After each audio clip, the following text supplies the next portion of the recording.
بسم اللہ الرحمن الرحیم۔ السلام علیکم ورحمۃ اللہ وبرکاتہ۔ پچھلے سبق کے اندر بھی ہم نے عقیدہ آخرت کا تعمیر سیرت میں کردار سے متعلق ہم نے کچھ باتیں بیان کی تھیں۔ تھوڑا بہت ان کا ریویژن بھی کر لیتے ہیں اور کچھ اور کردار ہم ذکر یہاں کریں گے۔ میں نے آپ کو پچھلی دفعہ بھی بتلایا تھا کہ جب انسان کا عقیدہ آخرت مضبوط ہو جاتا ہے اور وہ دل سے کامل یقین اس پر رکھ لیتا ہے تو وہ انسان نیکی سے محبت کرنے لگتا ہے اور بدی سے نفرت کرنے لگتا ہے۔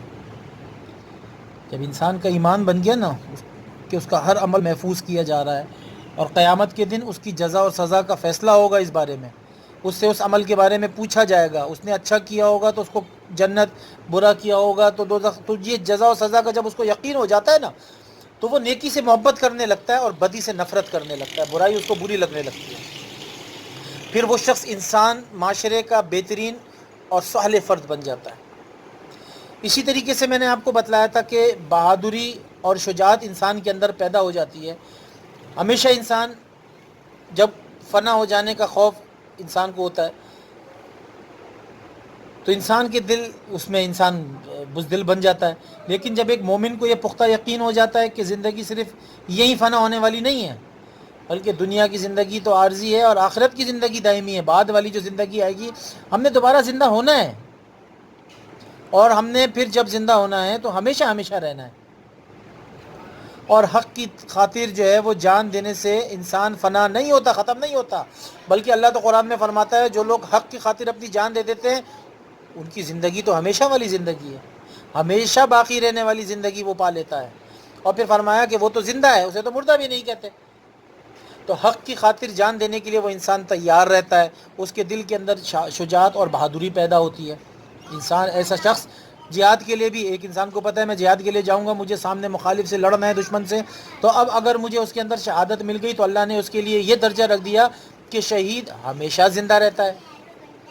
اب یہ بات جب اس کو پتہ چل گئی کہ یہ تو حوصلہ بڑھا دینے والی بات ہے، اب وہ حق کی خاطر جان دینے سے دور نہیں بھاگے گا، اس کے دل میں شجاعت پیدا ہوگی، بہادری پیدا ہوگی۔ اسی طرح اس سے پہلے بھی ہم نے آپ کو شروع کے اندر کچھ عقیدے سے متعلق بتلایا تھا کہ جیسے عقیدے سے مراد پختہ یقین رکھنا، دنیا کی زندگی کے بعد جو آنے والی زندگی اس پر پختہ یقین رکھنا ہے۔ اسی طرح ایک آیت بھی میں نے آپ کو پڑھ کر سنائی، اللہ قرآن میں فرماتا ہے جس نے ذرہ برابر نیکی کی ہوگی فَمَن يَعْمَلْ مِثْقَالَ ذَرَّةٍ خَيْرًا يَرَهُ، جس نے ذرہ برابر بھی نیکی کی ہوگی وہ اس کو دیکھ لے گا۔ اسی طرح فرمایا اور جس نے ذرہ برابر برائی کی ہوگی، ذرہ بھر بھی برائی کی ہوگی وہ اسے بھی دیکھ لے گا۔ تو کوئی چیز بھی ضائع نہیں ہوگی، جو کچھ کیا ہوگا وہ سب ملے گا۔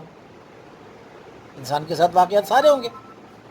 اسی طرح میں نے آپ کو ایک بادشاہ کا قصہ بھی سنایا تھا کہ کس طریقے سے جو ہے وہ بادشاہ نے لوگوں سے کہا کہ بھائی آپ جو ہے وہ اپنے لیے تھیلیوں میں پھل کو جمع کرو اور پھر اس کے بعد جو ہے وہی پھل جو ہے وہ ان کو قید کرنے کے بعد کھلا دیے گا۔ وہ ایک مثال کے طور پر میں نے آپ کو ایک مثال دی تھی، اور میں نے ماشاءاللہ پچھلے سبق میں بچوں سے دیکھا بھی تھا کہ کچھ بچے ایسے تھے جنہوں نے اس واقعے کو سنایا اور اچھا بھی جو ہے وہ لگا مجھے کہ بچوں نے اس کو ذرا غور سے سنا، اس کو سمجھنے کی کوشش کی۔ اللہ تعالی ہم سب کے دلوں میں اس بات کو اتار دے، بس تو بہت ہی اچھی بات ہے تاکہ ہماری آخرت بن جائے۔ اسلامیت پڑھنے کا ہمارا مقصد بھی یہی ہے نا کہ ہماری آخرت بن جائے، تاکہ ہمیں اسلام سے تھوڑی معلومات حاصل ہو جائے کہ ہم جو دنیا کی زندگی میں آئے ہیں تو کیوں آئے ہیں، ہمیں اس سے معلومات ہو جائے۔ تو تعمیر سیرت کے اندر اس کا بہت بڑا کردار ہے۔ ہمیں اس بات پر یقین ہونا چاہیے کہ یہ زندگی عارضی ہے اور ایک دن ختم ہو جائے گی۔ سب لوگ اللہ کے سامنے حاضر ہوں گے، حشر کا دن ہوگا، تمام لوگوں کا اعمال نامہ پیش کیا جائے گا، جزا اور سزا کا فیصلہ ہوگا۔ جو کامیاب ہوگا اعمال نامہ دائیں ہاتھ میں ملے گا، جس کے الٹے ہاتھ میں آئے گا وہ ناکام ہوگا، دوزخ میں جائے گا۔ تو آخرت کا انکار یا اقرار یہ انسان کی سیرت کو بنانے یا بگاڑنے دونوں پر براہ راست اثر انداز ہوتا ہے۔ ایک ایسا شخص ہے جس کی نظر سے دنیا کے ایسے فائدے کے اوپر ہے کہ وہ کہتا ہے کہ میں غریب کو زکوٰۃ کیوں دوں، زکوٰۃ سے تو میری دولت گھٹ جائے گی، بھائی میں زکوٰۃ کیوں دوں، میں تو اپنے مال پر سود لوں گا، اس سے میرا مال بڑھے گا، میرے پیسوں میں اضافہ ہوگا، میں مالدار آدمی بن جاؤں گا۔ اب اسلام کہتا ہے کہ بھائی زکوٰۃ دو، ہیں. اسی طرح ایک اسلام کے ساتھ سچ بولو، جھوٹ سے پرہیز کرو، خواہ سچ میں کتنا ہی نقصان ہو اور جھوٹ میں کتنا ہی فائدہ ہو. وہ جواب دیتا ہے کہ میں ایسی سچائی کو لے کر کیا کروں جس سے مجھے نقصان ہو، اور ایسے فائدہ جو ہے جس میں مجھے کچھ حاصل نہ ہو، تو ایسے جھوٹ سے میں پرہیز کیوں کروں جس میں بدنامی بھی کچھ نہ ہو. تو یہ تمام رویے ایسے شخص کے ہوتے ہیں جو عقیدہ آخرت کو یا تو وہ مانتا ہی نہیں ہے، لیکن اگر مانتا بھی ہو تو شک کے ساتھ، یقین نہیں ہے اسے. تو ہمارے بتانے کا مقصد یہ ہے کہ ہم نے عقیدہ آخرت پر جو ایمان رکھنا ہے وہ یقین کی بنیاد پر رکھنا ہے، کہ ہمارا یقین ہونا چاہیے اس بات کے اوپر، پھکا ٹھکا یقین ہونا چاہیے ہمارا. میں نے دو مثالیں آپ کو پچھلی دی، نیکی اور بدی سے محبت اور نفرت سے متعلق. اسی طرح بہادری اور شجاعت انسان کے اندر پیدا ہوتی ہے. اب آپ کو ایک اور جو ہے وہ پیج نمبر 9 کے اندر بتا رہے ہیں صبر و تحمل سے متعلق. صبر و تحمل یہ اسلام میں اس کو بہت زیادہ تاکید کی گئی ہے، کیونکہ جب انسان صبر کا پیمانہ کھو دیتا ہے تو پھر اسے کسی چیز کا بھی نہیں پتہ چلتا کہ وہ کیا کر رہا ہے. اور عقیدہ جو ہے وہ انسان کے اندر صبر و تحمل کا جذبہ پیدا کرتا ہے. ایک مومن کو یہ یقین ہو جاتا ہے کہ حق کی خاطر جو بھی تکلیف مجھے مل رہی ہے مجھے برداشت کرنی ہے. کیوں؟ کیونکہ مجھے اس کا فائدہ، اس کا بدلہ آخرت میں ملے گا. اللہ قرآن میں فرماتا ہے انما یوفی الصابرون اجرہم بغیر حساب. جو صبر کرنے والے ان کو بے شمار حساب ملے گا. اللہ تعالیٰ نے قرآن کے اندر ہر اچھے عمل کرنے والے کو جب اچھے بدلے کا وعدہ فرما کر ایسا حوصلہ دیا ہے کہ انسان کے اندر اچھے عمل کرنے کی ایک شوق پیدا ہوتا ہے. یہ قرآن کا کمال ہے. اللہ نے اس کلام کے اندر ایسے ایسے انعامات کا ذکر فرمایا ہے ہر اچھے عمل کرنے والے کے لیے، ہر اس عمل سے متعلق کہ جس انسان کے اندر، مومن کے اندر ایک جذبہ پیدا ہوتا ہے کہ مجھے یہ اچھا کام کرنا چاہیے. تو صبر و تحمل انسان کی زندگی میں بہت ضروری ہے. اب انسان صبر نہیں کرتا، عقیدہ آخرت پہ اس کا ایمان نہیں ہے، تو اب وہ انسان کیا کر رہا ہے کیا نہیں کر رہا ہے اسے کسی چیز کی خبر ہی نہیں ہے. صبر اس کے اندر ہے نہیں، جلد بازی کے اندر وہ کام کو کر رہا ہے. تو آپ کو پتہ ہے جلدی کا کام تو ہوتا ہی شیطان کا، اور شیطان تو پھر انسان کو گمراہ کرنے کے در پہ ہوتا ہے. تو اگر صبر سے ہم کام کو کریں گے اور ایمان ہمارا یقین اس بات کے اوپر ہوگا کہ جو بھی تکلیف ہمارے اوپر آ رہی ہے یہ اللہ کی طرف سے، اور آخرت میں اللہ نے اس تکلیف کے بدلے میں ہمیں فائدہ دینے کا وعدہ فرمایا ہے. اللہ نے فرمایا بے شمار ثواب دیا جائے گا، اتنا کہ جس کو کوئی گن بھی نہیں سکے. اتنا جب اللہ نے یہ فرما دیا تو بس اب صبر آ گیا ہمارے اندر، اب ہر تکلیف ہم برداشت کر لیں گے. لیکن جب یہ عقیدہ نہیں ہوگا، انسان کو تکلیف ملے بولے گا یار یہ کیا مصیبت ہے، ہر مصیبت میرے اوپر آتی ہے، ہر تکلیف میرے اوپر ہی کیوں آتی ہے. صبر و تحمل اس کے اندر سے پھر ختم ہو جائے گا. اسی طریقے سے عقیدہ آخرت کا تعمیر سیرت میں کردار، اس کے اندر ایک چیز سخاوت اور فیاضی ہے. جب انسان کا یقین پختہ ہو جاتا ہے اور آخرت پر یقین ہوتا ہے وہ انسان سخی اور فیاض ہوتا ہے، کیونکہ مومن کو اس بات کا یقین ہوتا ہے کہ میں اللہ کے راستے میں جتنا بھی خرچ کروں گا اس کا بہترین بدلہ مجھے اللہ ہی دے گا. اللہ تعالیٰ قرآن میں فرماتا ہے سورہ بقرہ کی آیت ہے جو بھلائی اپنے لیے آگے بھیجو گے اس کا فائدہ اللہ ہی سے پاؤ گے. اللہ تمہیں اس کا فائدہ ضرور دے گا، وہ ضائع نہیں ہوگی. اسی طریقے سے غریبوں کی امداد کرنا، زکوٰۃ کو وقت پر ادا کرنا، یہ بھی سخاوت کی نشانی ہے نا. اگرچہ ایک انسان، اللہ کا حکم ہے، لیکن ایک انسان اپنے مال کو اللہ کے حکم کے مطابق خرچ کر رہا ہے. جب اس کو اس بات پر پختہ یقین ہو جائے گا کہ جب میں اللہ کے راستے میں اللہ کی مخلوق کی مدد کروں گا تو اللہ آخرت میں قیامت والے دن جو میری ہمیشہ کی زندگی ہے وہاں میری مدد کرے گا، مجھے اس کا بہترین بدلہ دے گا. جب یہ یقین پختہ ہو گیا تو وہ زکوٰۃ بھی وقت پر ادا کرے گا، صدقہ خیرات بھی کرے گا، وہ سخی کہلائے گا، وہ سخی بن جائے گا. اللہ کے راستے میں دین کے لیے کسی چیز کی ضرورت ہے وہ فوراً اس میں جو ہے وہ بڑھ چڑھ کر حصہ لے گا، پیچھے نہیں ہٹے گا وہ کبھی بھی. تو جو بھلائی اپنے لیے آگے بھیجو گے اللہ فرماتا ہے اس کو اللہ کے یہاں پالو گے، وہ ضائع نہیں ہوگی کبھی بھی. اسی لیے جو لوگ مالی طور پر کمزور ہوتے ہیں تو وہ لوگ جن کے مالی طور پر اچھے حالات ہوتے ہیں ان کو چاہیے کہ ان لوگوں کی وہ مدد کریں، اجتماعی اور بھلائی کاموں میں ان کے ہاتھ بٹھائیں، اپنا ہاتھ کھلا رکھیں ان کے لیے، کیونکہ اللہ تعالیٰ بہترین بدلہ دینے والا ہے. اس میں بھی آتا ہے نا کہ تم کسی مسلمان کی ایک ضرورت پوری کرو گے اللہ تعالیٰ تمہاری آخرت میں ضرورت پوری کرے گا. ایک جگہ پہ آتا ہے کہ ایک مسلمان کی حاجت پوری کی اللہ 73 حاجتیں آپ کی پوری کرے گا. 73 حاجات. تو دیکھیں ایک کے بدلے میں اللہ 73 دے رہا ہے. تو اللہ ہمیشہ اپنے سے جو ہے وہ کیا ہے بڑا چڑھا کر دیتا ہے. یہی تو رب ہے کہ جس کے پاس کسی چیز کی بھی کمی نہیں ہے. بندہ اگر اس کے نام پر ایک دے رہا ہے تو وہ اس سے بڑھ کر دے رہا ہے, کئی گنا زیادہ دے رہا ہے. بعض جگہ ہوتا ہے تو بے شمار دے گا. اللہ قرآن میں کیا فرما رہا ہے, اس کا اجر بے شمار پاؤ گے. ایک واقعہ یہاں پر جو ہے وہ میں مختصر کوٹ کرتا چلوں. حضرت موسیٰ علیہ الصلوۃ والسلام کے دور میں ایک شخص نے موسیٰ علیہ السلام سے کہا کہ جب آپ اللہ سے کلام کریں, ہم کلام ہو, تو میرا ایک پیغام دیجیے گا کہ زمین پہ تیرا ایک بندہ ہے, اس نے یہ کہا ہے کہ اے رب مجھے میرے نصیب کا سارا مال ایک ہی دفعہ دے دے, میں دوبارہ نہیں مانگوں گا. موسیٰ علیہ السلام نے اللہ سے کلام کیا. جب گئے کوئی دور پر تو وہاں پر یہ ذکر کیا کہ اللہ تیرا ایک بندہ ہے, اس نے یہ بات کہی ہے.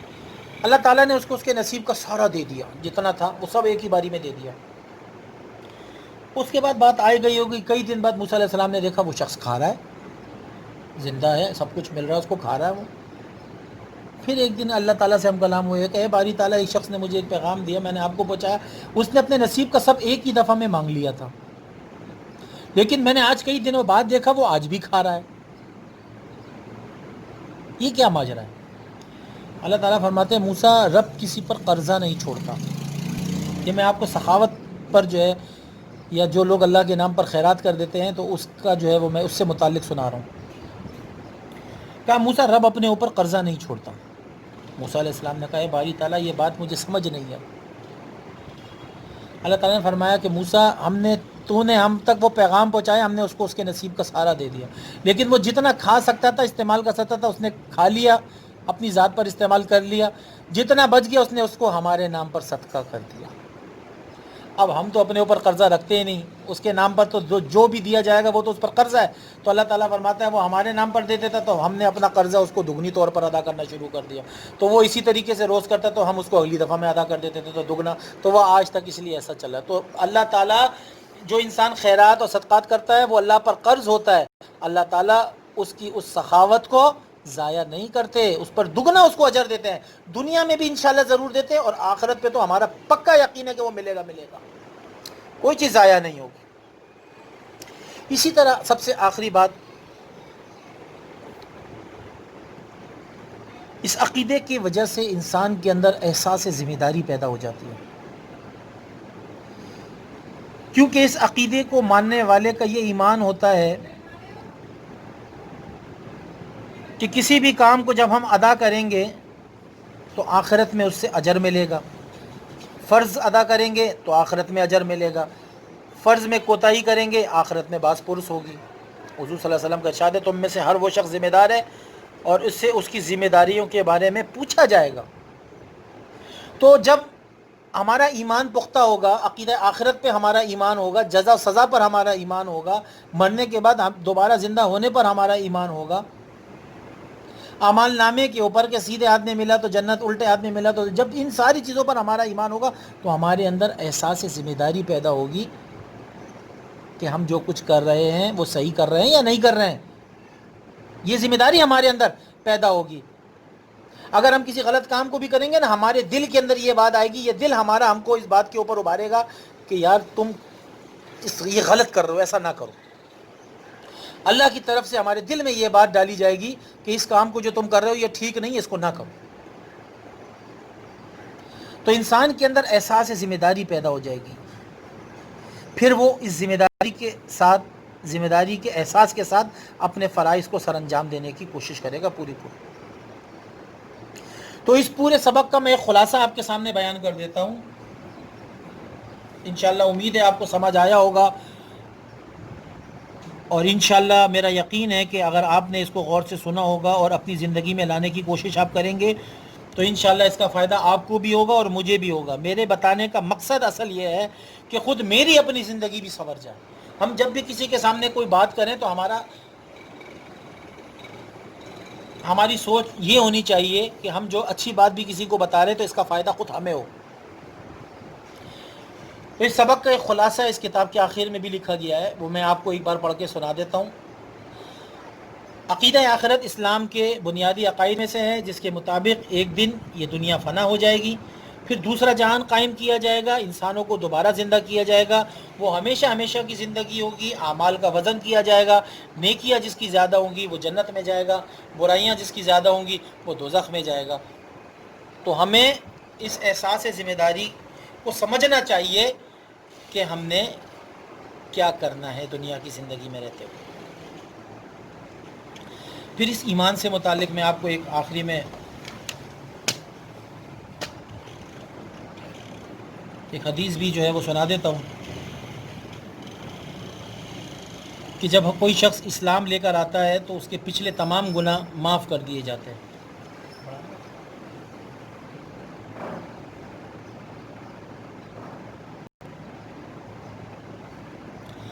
حضرت عمر بن عاص رضی اللہ تعالیٰ عنہ سے روایت ہے کہ جب اللہ تعالیٰ نے اسلام لانے کا خیال میرے دل میں ڈالا تو میں رسول اللہ صلی اللہ علیہ وسلم کی خدمت میں حاضر ہوا اور میں نے عرض کیا اپنا ہاتھ بڑھائیے تاکہ میں آپ سے بیعت کروں. بس آپ نے اپنا ہاتھ آگے بڑھا دیا، میں نے اپنا ہاتھ کھینچ لیا. تو آپ نے فرمایا عمرو تمہیں کیا ہوا، یعنی تم نے اپنا ہاتھ کیوں کھینچ لیا؟ میں نے عرض کیا میں ایک شرط لگانا چاہتا ہوں. آپ صلی اللہ علیہ وسلم نے فرمایا تم کیا شرط لگانا چاہتے ہو؟ میں نے عرض کیا یہ کہ میری تمام خطائیں بخش دی جائیں. اس سے پہلے آپ نے فرمایا اے عمرو کیا تمہیں معلوم نہیں ہے کہ اسلام قبول کرنا اپنے پہلے کے تمام گناہوں کو ڈھا دیتا ہے اور ہجرت سے بھی پہلے کے گناہوں کو ختم کر دیا جاتا ہے، اور حج بھی اسی طریقے سے ہے کہ انسان کے پچھلے تمام گناہ زائل کر دیے جاتے ہیں. تو پھر ہم تو الحمدللہ ثم الحمدللہ اللہ نے ہمیں کلمے والی دولت نصیب کی ہے. ہم تو اللہ کا جتنا شکر ادا کریں کم ہے کہ ہمیں اللہ نے گھر کے اندر ہی کلمہ نصیب کر دیا، ایسے گھر میں پیدا کر دیا کہ الحمدللہ ہمارے ماں باپ ایمان والے ہیں، مسلمان ہیں، ایک اچھے گھرانے میں ہم پیدا ہو گئے. یہ فخر کی بات ہے ہمارے لیے. تو ہمیں اس فخر کے اوپر اللہ کا شکر ادا کرنا چاہیے. یہاں اس کے سنانے کا مقصد یہ بھی تھا کہ بحیثیت مسلمان جب ہمارا ایمان ہے، ہم اپنے ایمان کو روزانہ جب تازہ کریں گے تو ہمارے ایمان کی وجہ سے ہمارے پچھلے گناہ بھی معاف ہو جائیں گے، پھر ہمارے اندر نیکیوں کا ایک جذبہ بھی پیدا ہونا شروع ہو جائے گا. تو ہمیشہ یاد رکھیے اپنے ایمان کو بھی زندہ رکھیے اور دوسروں کو بھی اس کے بارے میں بار بار اطلاع ضرور دیتے رہیں، کیونکہ ہمارے دنیا میں آنے کا مقصد یہی ہے جو ہم نے سیکھا، جو ہم تک پہنچا وہ ہم دوسروں تک پہنچائے. حضور نے صحابہ کو بتلایا، صحابہ نے تابعین، تبع تابعین، اور چلتا رہا، چلتے چلتے چلتے یہ آج دین ہم تک پہنچا. اب دین کی جو باتیں وہ ہمیں معلوم ہے، یہ ہماری ذمہ داری ہے کہ ہم اپنے سے بات والے لوگوں تک اس کو پہنچائیں تاکہ ہماری دنیا بھی کامیاب ہو اور ہماری آخرت بھی کامیاب ہو. السلام علیکم رحمۃ اللہ وبرکاتہ.